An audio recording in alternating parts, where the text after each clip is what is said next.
네, 7월 29일 NH투자증권 모닝 미팅 시작하도록 하겠습니다. 전일 미국 시장은 FOMC 결과가 있었는데요. 그 결과에 따라서 혼조세를 보이는 모습이었습니다.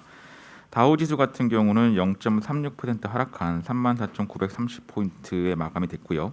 S&P 500은 0.02% 하락 4,400포인트, 나스닥 지수는 반면에 0.7% 상승한 14,762포인트에 마감이 됐습니다. 전일 실적 발표도 있었는데요. 애플과 마이크로소프트, 알파벳 등이 월가 예상치를 뛰어넘는 분기 실적을 발표를 하기도 했습니다. 섹터별로는 에너지와 커뮤니케이션, 건강관리 소재 섹터가 상승했고 반면에 필수 소비재, 유틸리티, 부동산 섹터는 하락을 했습니다. 전일 말씀드렸다시피 미국 시장의 중요한 이벤트가 FOMC 결과였습니다. 그래서 FOMC 결과에 관련된 자료를 안기태, 강승원, 김한 순서로 발표를 하도록 하겠습니다. 매크로 분석 관련해서 안기태 연구원 먼저 발표해 주세요. 네, 그 FOMC에서 고용, 물가 목표 진전이란 표현이 있는 걸 보면은 테이퍼링은 이제 하게 될 것 같고요. 그러니까 지금 사주는 채권을 줄여 나가는 거 하게 될 것 같고요. 하게 되면 이제 국채랑 인빗을 같이 줄일 것 같습니다. 그 2017년도 같은 경우에 그때 17년 말에 이제 그 페드가 보유자산 줄이는 걸 시작할 때 그걸 공식화하기 전에 두 번 힌트를 먼저 던졌습니다. 그러니까 이번에도 스케줄상으로 9월, 11월에 한번 두 번 힌트 던져주고 12월에 공식화하고 내년에 이제 시작하는 쪽으로 가닥이 잡힐 것 같고요. 근데 이제 예전에는 14년도에 테이퍼링 할 때는 1년 만에 끝냈고요. 그때는 이제 매달 850억 사주다가 이제 1년 만에 다 끝내버렸고요. 지금은 매달 1200억 이상 사주고 있으니까 규모가 좀 더 사이즈가 큰 걸 보면은 이번에는 테이퍼링 기간이 1년보다 좀 늘어질 수도 있겠다. 그렇게 좀 보고는 있습니다. 그 관련해서 지금 이게 테이퍼링을 하게 되는 게 그 어떤 영향이 있냐면은 기대 인플레이션과 좀 관련지어 말씀을 드리면요. 그 올해 그 시장의 특징 중에 하나가 여러 자산군들의 등락이 심한데 기대 인플레이션 값은 2%에서 크게 움직이질 않았습니다. 그러니까 2에서 2.5에서 왔다 갔다 안정적으로 꾸준히 유지가 됩니다.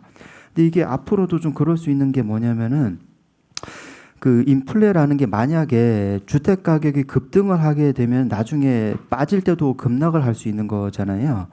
그게 이제 페드가 MBS 모기지 증권을 사주면 이게 주택 가격을 끌어올리는 요인이 어느 정도 있게 되는데, 그러니까 만약에 MBS 매입을 적당한 속도로 줄여 나가면은 주택 가격 급등과 급락을 폭을 줄일 수가 있다는 거죠. 그러면은 오히려 테이퍼링을 하게 돼서 모기지 증권을 서서히 줄여 나가면은 주택 가격 상승폭을 줄여 나가는 거고, 그럼 이게 임대료 상승폭을 줄이고 CPI 상승폭을 줄일 겁니다. 그래서 테이퍼링을 적절한 속도로 해주면은 오히려 지금처럼 기대 인플레가 2% 위에서 약간 이제 계속 왔다 갔다 하는 그런 모습일 수 있겠다 생각을 하고 있고요. 올해까지 스코어로만 본다면 올해 1월 4일부터 지금까지 기대 인플레가 2% 위에서 그냥 왔다 갔다 하는데, 시장도 어느 정도 페드가 2% 기대 인플레 타겟팅을 좀 시장에서도 약간 좀 믿어주는 게 아닌가, 좀 그렇게 좀 보고 있습니다. 네, 다음 강승원 연구원 발표해 주세요. 네, 저희 7월 FOMC 코멘트 제목은 테이퍼링은 있고 조기금리 인상은 없다로 잡아봤는데요. 실제로 이번 FOMC에서 중요한 신호들은 일단 테이퍼링에 조금 더 집중이 되어 있습니다. 이번 성명서에서 목표를 향한 진전이 있었다라고 처음으로 그 성명서에 아예 문구를 삽입을 해서 9월 FOMC에서는 분명하게 테이퍼링 스케줄링 언급이 있을 것 같고요. 실제로 이번에 테이퍼링의 시점, 속도, 구성에 대해서 진지한 논의가 있었다라고 언급을 하게 됐습니다. 특히나 사실 시장에서 많이 지금 그 기사에서도 많이 논의 안 되는데, 이번 회의에서 스탠딩 레포를 도입을 했습니다. 이게 좀 쉽게 설명드리면은 연준이 아무 때나 그 레포 거래를 해주겠다라는 건데요. 이게 2019년도 9월달 기억하시면은 갑자기 레포 금리가 10%까지 급등하면서 단기자금 시장 무너진다 막 이런 기사가 나온 적이 있어요. 그때 왜 그랬냐면 그 당시에도 이제 정부가 부채 한도 협상 끝나고 나서 부채한도 협상할 때까지 채권 발행 못 하니까 협상 끝나고 나서 막 부랴부랴 채권 발행 무지하게 많이 하면서 단기 자금 끌어가고 연준도 뭐 돈 끌어가면서 단기 자금 시장에서 유동성이 갑자기 고갈되면서 나타났던 현상이었거든요. 그러니까 이번에도 어쨌든 부채한도 협상이 종료되고 나서 테이퍼링 우려까지 더해지면 똑같은 일 벌어질 수 있으니 그 전에 미리 조치하겠다라는 신호, 즉 절대 테이퍼링 미루지 않겠다라는 강력한 의지로 보시면 될 것 같습니다. 그래서 오히려 이번 회의에서 제일 중요한 콜이 연준의 스탠딩 레포 시스템 도입이라고 저는 보고 있고요. 이걸 감안하면 테이퍼링은 미루지 않고 내년 1월에 할 수 있다라는 게 저희 전망이고, 동시에 조기금리 인상은 없다라고 보고 있는 거는 중요한 언급이 적어도 채권을 매입하고 있는 중에 금리를 올리는 것은 이상적이지 않다라고 이야기를 했고요. 앞서서 안기태 팀장님도 말씀 주셨지만 저희는 내년 1월부터 시작해서 국채와 MBS 매입 규모를 동시에 똑같은 규모로 줄여 나갈 것 같고, 그러면 적어도 국채 매입 규모는 2023년에 가서야 종료가 될 것 같다. 그러면 이전에 그 테이퍼링 끝나고 나서 1년 후에 금리 인상이 나서거든요. 그러면은 해당 발언을 감안하면 조기 금리 인상은 없다라고 하는 신호도 동시에 보냈다라는 게 저희의 판단입니다. 그래서 이번 FOMC는 보다 분명한 방향, 테이퍼링은 있고 조기 금리 인상은 없다라고 하는 분명한 메시지를 전달한 회의였다, 이렇게 보고 있습니다. 이상입니다. 예, 이어서 주식시장에 미치는 영향을 좀 간략하게 말씀을 드리겠습니다. 요번에 이제 테이퍼링 가능성들은 분명히 높아졌다라고 앞서서 말씀드렸고요. 이거에 따른 영향은 이제 2013년보다는 충격이 좀 덜할 것이다라고 좀 판단을 하고 있습니다. 한 두 가지 정도로 요약이 가능할 것 같은데요. 지금 현재 테이퍼링에 대한 시장 서베이를 좀 보시면은 내년 1분기에 시행을 하고 연말에 종료되는 것으로 지금 잡혀 있습니다. 2013년도에 이제 파월 연준 의장이 그 당시 연준 이사일 때 썼던 논문들이 있었는데, 그 내용들의 주된 내용이 뭐냐면은 선진국 통화 정책이 이제 신흥국 금융시장에 미치는 영향이 좀 크고, 그리고 신흥국 경기가 오히려 선진국 경기에도 영향을 좀 미치기 때문에 선진국의 통화 정책 전환에는 상당히 신중해야 된다라는 내용의 논문이었습니다. 그러다 보니까 이제 근본 테이퍼링이라든지 금리 인상에 대해서도 파월 연준 의장은 시장 예상보다 상당히 점진적으로 완만하게 시행될 가능성들이 높다라고 좀 보고 있습니다. 두 번째로는 2013년도에 테이퍼링 텐트럼 당시를 좀 봐주시면은 미국 경기가 글로벌 경기 대비 상당히 개선 흐름들을 좀 보여왔었던 그런 경험들이 존재를 합니다. 미국만 경기가 좋았었기 때문에 미국의 어떤 테이퍼링을 언급했을 때 텐트럼이 발생했었던 그런 사항들이었었고요. 주가 반응들은 이제 미국 주시장은 고점 대비 한 4% 정도 빠졌었고, 유럽은 한 10%, 그리고 중국은 한 15%, 그리고 남미가 한 20% 정도 조정받았었던 그런 모습들이었습니다. 하지만 지금 현재는 코로나 사태 이후에 글로벌 경기가 모두 동반적으로 회복이 되고 있고, 미국 경기만의 독주는 아니다라는 점을 좀 감안해 보면 2013년도보다는 근본 테이퍼링 시행 이후에는 충격이 좀 덜하지 않을까라고 좀 보고 있습니다. 오히려 이런 리스크 요인들이 남아 있을 때는 실적에 좀 초점이 맞춰질 가능성들이 높다라고 좀 보고 있고요. 그리고 미국 주시장 같은 경우에서는 실적 모멘텀, 그러니까 증가율보다는 실적 레벨과 궤적을 좀 같이 하는 그런 모습들인 상황들인데, 실적 전망치들이 계속적으로 좀 상향 조정되고 있는 그런 상황들이기 때문에 주식시장 같은 경우에서는 하반 경직성이 좀 강화되고 완만한 상승세를 좀 이어가지 않겠나라고 좀 판단을 하고 있습니다. 이상입니다. 예, 질문 없으시면 전략 인사이드 허율 연구원 발표하겠습니다. 네, 지난 8월 월간 공유에서도 간단히 말씀드렸던 내용인데 이번에 좀 더 자세히 정리해 보았습니다. 먼저 이제 8월 12일 수요일에 MSCI 분기 리뷰가 발표될 예정입니다. 분기 리뷰는 반기 리뷰 대비해서 종목이 편출되는 기준이 높아서 교체되는 종목의 수는 많지 않습니다. 이번 8월 리뷰에서는 최근 시가총액이 증가한 에코프로 BM의 편입 가능성이 가장 높습니다. 카카오 게임즈 같은 경우에는 최근 기간 락업이 풀리면서 유동 비율이 상승했기 때문에 편입될 가능성이 있습니다.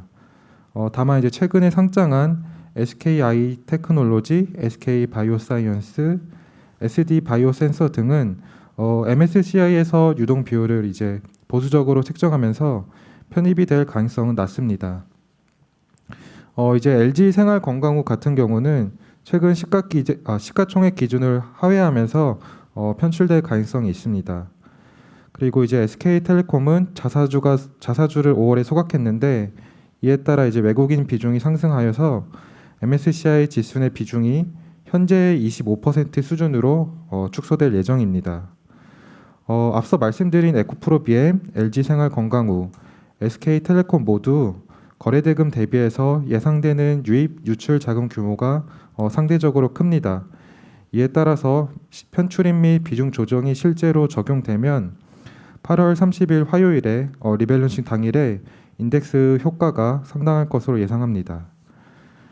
그리고 이제 8월에 신규 상장 예정 종목 중에서 시가총액이 큰 종목으로 카카오뱅크와 크래프톤이 있습니다. 이 두 종목들이 코스피 200이나 MSCI 지수에 조기 편입될지를 좀 판단해 봤는데 먼저 코스피 200 지수 조기 편입 기준은 충족하고 이에 따라서 9월 10일에 조기 편입될 것으로 예상하고 있습니다. 그리고 이제 시가총액이나 유동 비율을 이제 MSCI에서 보수적으로 산출하여도 조기 편입 기준을 충족할 가능성이 높다고 생각하고 있습니다. 따라서 두 종목 모두 MSCI 지수에도 조기 편입될 가능성이 높고 조기 편입이 된다면은 카카오뱅크는 8월 18일 수요일 장 마감 후에 크래프톤은 8월 23일 월요일 장 마감 후에 편입될 것으로 예상합니다. 이상입니다. 질문 없으시면 산업기업 분석으로 넘어가겠습니다. 휴대폰 품산업 삼성전기 이규하 연구원 발표하겠습니다. 네, 어제 애플이 실적을 먼저 발표를 했습니다. 그 실적은 전반적으로 매우 양호했고요. 컨센서스를 거의 이제 EPS 그 주당 순이익 같은 경우에 30% 정도 상회를 했습니다. 근데 이제 주가는 1% 정도 빠졌는데요. 가장 큰 이유는 성장성이 전분기 대비해서 이제 3분기에 좀 빠질 거다라는 우려 때문에 주가가 빠진 걸로 파악이 됩니다. 그 성장 둔화의 주요 요인으로 회사가 이제 밝힌 바는 달러 가치가 올라가면서 수익성이 약화되는 부분이 좀 있고, 코로나19 영향이 좀 다시 둔화되면서 서비스 매출 성장세가 약화될 가능성이 있고, 이제 반도체 공급 부족 영향이 일부 이제 아이패드와 그 아이폰 모델 생산까지 차질이 좀 있을 수 있다는 코멘트를 좀 했고요. 반면에 그 하반기 지금 출시 예정의 아이폰 13 시리즈 같은 경우에는 반도체 공급 부족 영향이 없다고 이제 얘기를 했습니다. 그래서 저희가 봤을 때는 판매 호조세 가능성이 높고, 서비스 부문 성장성도 사실은 중장기로 봤을 때는 여전히 견조하기 때문에 애플도 주가가 빠졌을 때 매수 기회로 삼을 것을 좀 권고드리고요. 국내 관련된 부품 업체들도 하반기에 아이폰 신제품 판매가 이제 좋을 거라고 예상이 되면 이렇게 했을 때 이제 실적이나 주가가 이제 올라갈 가능성이 높기 때문에 LG 이노텍, BH, ITM 반도체, 하이비전 시스템, 더구전자 같은 업체들이 수혜가 좀 있을 수 있다라고 판단하고 있습니다. 그 주요 시사점 중에는 교체 수요랑 신규 고객이 모두 빠르게 증가하고 있다는 부분이 되게 긍정적이었고요. 그다음에 그 5G 스마트폰 같은 경우에는 안드로이드랑 다르게 아이폰 쪽에서는 작년에 처음 출시가 됐기 때문에 보급률이 여전히 매우 낮아서 향후 아이폰 출하량이 매우 이제 높을 수 있다, 이런 얘기를 했습니다. 그래서 전반적인 내용은 부정적인 것보다는 사실 긍정적인 내용이 더 많아서 주가가 조정됐을 때는 좀 기회라고 저희는 생각을 하고 있고요. 이어서 삼성전기 말씀드리겠습니다. 삼성전기도 어제 이제 실적을 발표를 했습니다. 그래서 전 부문이 좀 긍정적인 실적을 기록을 했고요. 저희 추정치랑 컨센서스를 상회를 했습니다. 그 하반기 같은 경우에는 글로벌 스마트폰 수요가 회복을 하고 전장이나 5G 그리고 기타 IT 기기도 수요가 확대가 될 거로 보기 때문에 실적 성장세가 계속 이어질 거로 보고 있고요. 그 기본적으로 과거와 대비해서 이익 체력이 매우 올라갔다는 점을 저희는 긍정적으로 보고 있습니다. 2분기 실적이 예상치를 상회한 부분은 일단 MLCC가 물량이 확대가 됐고 판매 믹스가 이제 개선되면서 마진이 이제 올랐고요. 그다음에 중국 쪽으로 고부가 가치 카메라 모듈이 판매가 증가했고 패키징 기판 쪽에서 업황이 계속 이제 좋아지면서 마진이 올라간 게 주요했습니다. 저희는 지금 전상업 부문에서 삼성전기가 고부가 가치 위주로 판매 믹스가 개선되고 있어서 기초 체력이 과거 대비해서 아직 한 단계 업그레이드 됐다고 보고요. 중장기적으로 IT, 전장, 5G 등 고성장 산업에서 골고루 수혜를 입을 수 있을 거로 이제 보기 때문에 실적도 꾸준히 올라갈 거로 보고 있습니다. 주가도 우상향할 것으로 보고 있습니다. 이상입니다. 삼성전기 전장 부품 쪽 지금 재평가를 필요하다는 얘기가 시장 쪽에서 나오고 있는 것 같은데 전장 쪽은 지금 상황이 어떤가요? 전장 쪽은 일단 원래 이제 MLCC 쪽 비중이 컸고요. 카메라 모듈 같은 경우에는 기존까지는 그렇게 이제 노력을 안 하고 있었는데, 최근에 이제 뉴스에도 발표가 됐지만, 그 테슬라 사이버 트럭에 자율주행용 카메라 모듈을 납품한다는 뉴스가 나왔습니다. 그래서 전장 쪽에 MLCC 같은 부분은 지금 계속해서 이제 고부가 가치 쪽, MLCC 쪽으로 늘리려고 이제 준비를 하고 있고요. 이쪽은 수요가 워낙 이제 강한 상황이기 때문에 동사한테 수혜가 중장기적으로 많이 있을 거라고 보고 있고, 카메라 모듈이나 이제 그 자율주행 관련된 이런 부품들도 앞서 말씀드린 사이버 트럭이나 다른 자동차 벤더 쪽으로 이제 들어가려고 계속 노력을 하고 있습니다. 이런 게 시간이 좀 지나면서 자동차 수요도 회복을 하반기에는 할 거라고 이제 보고 있기 때문에, 그러면은 관련돼서 수혜가 있을 거라고 기대하고 있습니다. 네, 다음은 현대오토에버 삼성물산 김동영 연구원 발표하겠습니다. 예, 삼성물산 먼저 말씀드리겠습니다. 21만 원 매수 의견 유지하고요. 어저께 실적은 어닝 서프라이즈였습니다. 영업이익 4,250억 나왔고요. 상사가 1분기 이어서 실적 성장 주도를 했습니다. 영업이익 900억이 나왔고, 바이오는 전날 바이오로직스 실적 잘 나온 걸 보셨을 거고요. 이번 분기에는 패션도 잘 나왔습니다. 영업이익이 무려 10%까지. 온라인 비중 확대가 된 영향이 큰 것 같습니다. 건설은 실적 자체는 전 분기보다는 좀 빠졌지만 상반기 수주가 벌써 연간 목표 70% 달성을 해서 연간으로는 초과 달성 예상이 되고 있습니다. 올해 상반기 실적이 이렇게 잘 나오면서 작년 대비해서는 연간으로 60% 이상 실적 모멘텀 보일 걸로 생각이 되고요. 지금 현재 보유하고 있는 지분 가치들 감안했을 때 순자산 가치 대비 할인율 60%입니다. 어저께 실적 발표와 함께 고무적이었던 거는 사업 포트폴리오 강화 움직임 본격화된다라는 건데요. 벤처펀드의 라이프사이언스 1,000억 원, 건설기술 관련 500억 해서 1,500억 원을 투자를 했습니다. 이제 새로운 사업 기회를 찾기 위해서 CVC 투자를 한 거고요. 그리고 차세대 원전, 수소 사업 투자도 검토하고 있다고 밝혔습니다. 이게 하나종합화학 지분 처분해서 돈이 들어온 것도 있지만 여태까지 이런 움직임이 없다가 새롭게 그 사업 포트폴리오 강화하는 움직임은 굉장히 고무적이고요. 마침 또 8월 달에 그룹 총수가 사면이나 가석방 얘기가 계속 나오고 있기 때문에 이런 부분들도 좀 레버리지를 더해줄 것 같습니다. 그리고 계속 말씀드렸던 것처럼 상속 관련해서는 수혜가 있다라고 보고 있고요. 8월 달이 그 주가에서도 좀 변곡점이 될 수 있다라고 생각이 됩니다. 다음 현대오토에버이고요. 어저께 합병 이후에 첫 분기 실적은 영업이익이 340억 나왔습니다. 저희 추정치보다는 좀 적게 나왔는데 합병에 따른 상관비 증가 그리고 연구개발 인력 증가가 원인이었던 것 같습니다. 이거하고 동시에 중장기 성장 계획도 같이 발표를 했는데요. 2026년 매출액 3.6조 원, 연평균 12% 성장, 그리고 누적 투자 1.5조 원, 이런 목표를 발표를 했습니다. 요는 차량용 소프트웨어, 합병으로 새로 생긴 요 사업부를 집중 육성을 해서 클라우드 기반으로 구독형 사업 매출 비중을 많이 늘리겠다. 그리고 구독형 사업 매출은 영업이익률이 기존 사업 대비해서 거의 2배까지 볼 수 있기 때문에 지금 5, 6% 정도 하는 영업이익이 한 자릿수 후반까지는 달성할 수 있을 걸로 보여지고요. 저희 밸류에이션은 실적 조정한 거 그리고 기준연도 변경한 거 EV/EBITDA 13.5배 이거는 동종기업에서 평균에서 디스카운트나 프리미엄 주지 않고 똑같이 사용을 했습니다. 그래서 목표 주가는 14만 6천 원으로 상향 조정했습니다. 이상입니다. 네, 다음은 아모레퍼시픽 롯데칠성 조미진 연구원 발표하겠습니다. 네, 롯데칠성부터 말씀드리겠습니다. 매수 의견과 목표 주가 18만 5천 원 유지합니다. 2분기 광고판 촉비 집행이 크게 늘어나면서 수익성이 기대보다 좋지 않을 것으로 봤었는데 중간에 추정치를 상향 조정했지만 이보다도 높게 매출액이 증가하며 수익성도 방어가 된 것으로 보입니다. 음료는 원가 부담이 있습니다. 그렇지만 이제 내부 구조 조정과 가격 인상 효과로 방어가 계속 될 것으로 보고 있고요. 3분기는 포감 때문에 수요가 좋을 것으로 예상됩니다.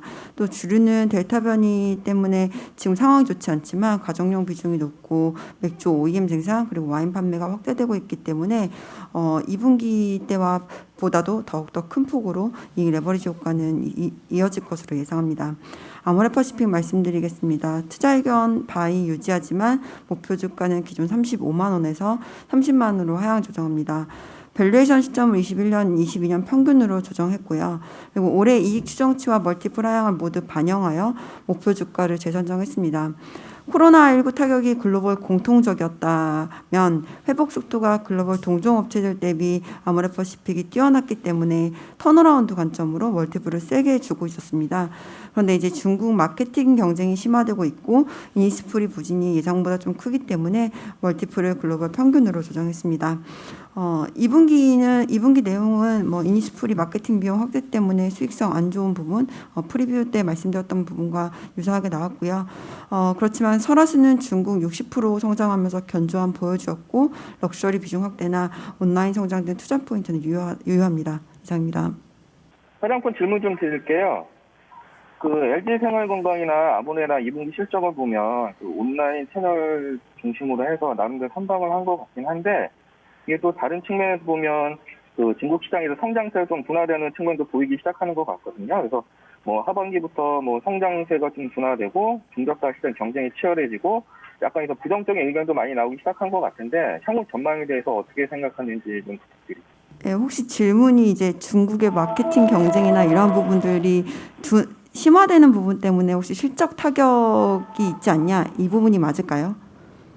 네, 예. 네, 좋은 포인트 같습니다. 말씀하신 부분이 지금 시장의 가장 큰 우려인데, 이제 무차별적으로 디지털 쪽으로 가서 마케팅 경쟁을 했다라면 2분기 때 이게 무조건 답은 아니다라는 것들을 기업들이 다 좀 이해한 것 같고요. 고마진 럭셔리 중심으로 라이브 커머스 같이 좀 비용이 많이 드는 마케팅을 진행하지 않을까 이렇게 좀 보고 있습니다. 이번 브랜드 차별화 전략이 이제 이러한 부분에서도 나타날 것 같고요. 2분기 경쟁으로 인한 마케팅 비용 지출은 2분기보다는 이제 하반기에 더 크진 않을 것으로 보고 있고요. 여기에 플러스로 이제 델타 변이 확산 영향까지 감안해서 LG 아모레 모두 실적 추정치 하향 조정했고 그리고 이미 주가에 많이 반영됐기 때문에 뭐 추가적인 이러한 부분 때문에 주가 하락은 제한적이라 보고 있고요. 그리고 중국 쪽을 봤을 때 저는 이제 면세와 그리고 중국 현지를 합산한 실적을 대중국양 수요로 보고 있는데 아모레나 LG나 이렇게 합산된 대중국양 수요는 크게 뭐 위축되지 않았다라고 보고 있습니다. 저기 주가 관련해서도 좀 여쭤볼게요. 뭐 그 추가 하락은 제한적이라고 말씀을 하셨지만 지금 저희가 뭐 두 종목 다 이제 고점 대비해서 좀 많이 빠진 상황인데 아마 연말까지 이렇게 그 타겟팅을 한다고 봤을 때 현 시점에서 이제 그 투자 전략을 어떻게 가져가는 게 제일 좀 유리할 거라고 생각을 하고 계세요? 네, 투자 심리가 지금 위축되어 있는 상황은 사실입니다. 일단 델타 변이 바이러스 확산 때문에 뭐 이동이 자유롭지 않은 부분들, 그리고 이제 물류적인 부분들, 그리고 아무래도 마스크를 쓰면서 수요가 약간 위축되는 상황들이 계속 지속될 수 있는 부분들, 이런 세 가지를 다 감안했을 때 지금 뭐 실제 실적보다는 투자 심리 자체가 지금 위축되어 있는 것은 사실이고요. 9월 말 정도 되면은 다시 이제 성수기 시즌으로 돌아갑니다. 그래서 그 이후부터는 그래도 이제 뭐 기대지만 델타 변이 바이러스도 조금 완화되지 않을까라고 좀 기대하고 있고 추가적으로 계절성 이 성수기까지 감안해서 다시 좀 주가 반등을 노려볼 수 있지 않을까 예상합니다. 네, 다음은 해외 주식으로 넘어가겠습니다. NH 해외 주식 8월 유망 종목 한희연구원이 발표하겠습니다. 네, 저희 8월 해외 주식 유망 종목 월보 자료이고요. 일단은 저희 미국, 중국, 일본 쪽에 저희가 가지고 있는 생각들을 좀 정리를 했습니다.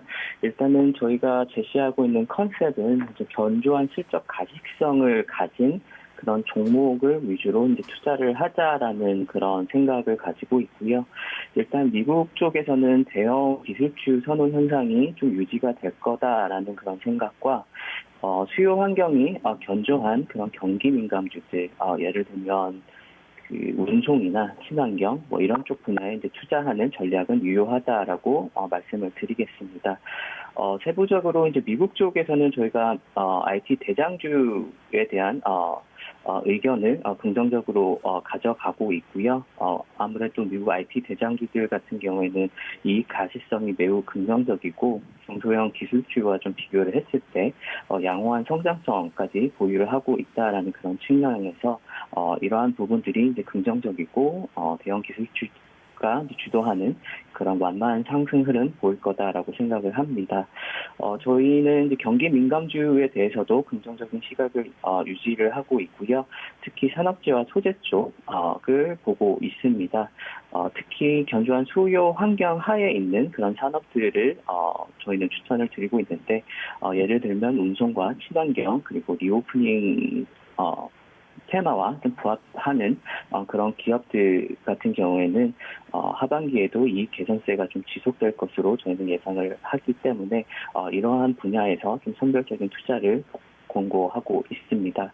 일단은 8월달 미국 쪽 신규 추천 종목으로는 이제 중소형 기술주인 업스타트 홀딩 그리고 디지털 터빈 등 이런 기업들도 추천을 드리고 있고 일단 베타 종목 쪽에서는 이제 긍정적인 수요 환경 하에 있는 그런 코스트코 홀세일 페덱스 그리고 제네랄 홀딩스 이런 기업들을 추천을 드립니다.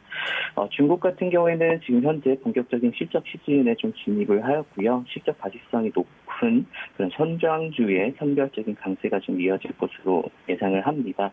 그래서 8월달 신규 추천 종목으로는 LED 칩과 화합물 반도체 생산 기업인 사방광전, 중국을 대표하는 사스 기업인 요모 네트워크 를 제시를 합니다.